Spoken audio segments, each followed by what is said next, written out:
এসো বসো।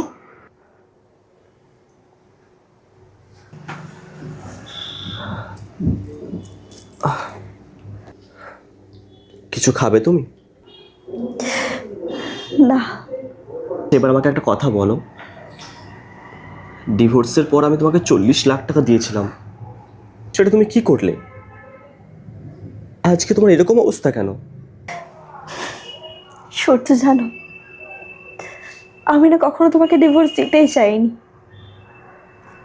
যখনই তোমার আমার একটু ছোট মোটো ঝামেলা হতো না, মা দাদা বলতো তুমি নাকি আমার চক্ষু না, আমার খেয়াল রাখো না। তোমাকে ডিভোর্স দিদি, জানো তোমার থেকে জানো আমি 100 গুণে ভালো ছেলে পাবো। আমি ওদের কথাতেই তোমাকে ডিভোর্স দিয়েছিলাম। জানো, আমি তোমার কাছ থেকে কোনদিন টাকা নিতে চাইনি। দাদা বলল এইভাবে কেন ছেড়ে দেব, টাকা নেব।